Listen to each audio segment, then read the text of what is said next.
Ako nga po pala si Mac Julius Toledo, ang farm owner ng MPJ Dragon Game Farm. Since 1992, nagmamanok na yung father ko. Then up until now, ito, magkasanok pa rin kami dito sa bago naming pwesto.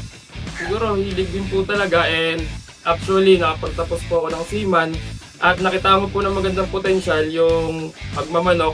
Kaya po nag-focus na po ako dito, at ganoon din, mas maganda kasi kasama ko po yung pamilya ko.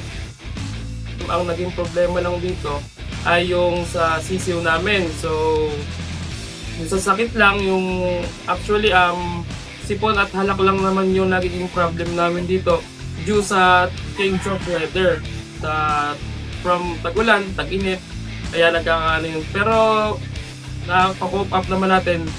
Awa naman po ng Diyos, umi-score naman po tayo sa mga labanan. Actually, yung latest po nating laban ay nung October 31. Ito po, nakuha po natin yung 5 stag ng Stag War sa Gen 3. Local banded edition po yun, at nagpapasalamat din po ako sa mga nakakatulong ko dito sa farm, at nakuha po namin to.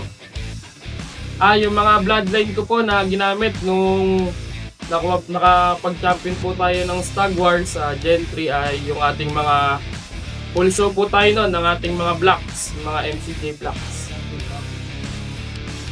Meron po tayong kaibigan na nag-endorse po sa atin ng Alpha, which is si Boss Michael, na yun, dinuro po sa atin yung Alpha at sinabi po sa atin yung mga benefits.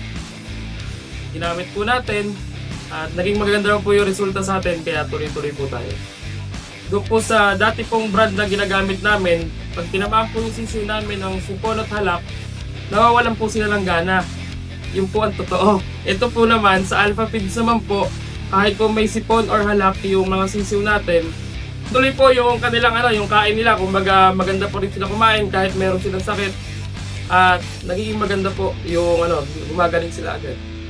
Sa performance naman po, naging maganda rin po yung resulta kasi nung ginamit ko po yung Alpha Feeds, wala po akong nabansot na stag, which is maganda po yung katawan nila, maganda po yung body conformation at yung buto, kaya mas madali po silang nabebenta dito sa atin.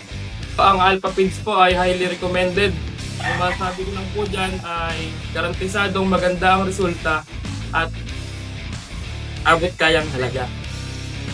Huwag po kayo magdalawang isip na gumamit ng Alpha, dahil ako po mismo nagsasabi sa inyo na nasubukan na po namin, which is naging yung resulta sa amin, at highly recommended po sa inyo. Ito po yung mga ilan sa aming mga feed line na meron tayo sa ating farm. Una po dyan ay ito yung ating Fender White Leg. Ayan, Fender White Leg po. Ito naman po ay ating MCJ Gray. Ang blood composition po nito ay Cafe Gray. Marami rin po panalo to sa amin. Ito naman po yung aming White Kelso. Marami po tayo ngayon dito, itong mga White Kelso. Ito rin po yung isa sa mga linyada na pinapadami natin dito sa ating farm. When it comes to sweater naman, ito naman po yung aming imported line dito sa aming farm na Possum Sweater po. Ito naman po yung ating Pumpkin Hatch. Isa rin sa maganda score sa amin na linyada ang ating Pumpkin Hatch. Ito naman po yung other side ng blood strain ng ating block, which is the Melsims. Ito naman po yung Melsims block. And lastly po, ito po yung ating MCJ block. Ito po ang linyada nito, ang lagi natin gamit sa mga big event na labanan, yung ating mga itim. Ito po ang pinakamaraming nagbigay sa amin ng panalo, yung aming MCJ block. Ang MCJ Dragon Game Farm po ay located sa Barangay Tres Cruces, Tansa, Cavite. Ang contact number po namin ay 0977-032-0812. At ang Facebook page naman po namin ay MCJ Game Farm and MCJ Dragon Game Farm. Sa Alpha Feeds, Asasa Nutrition, bangis sa action.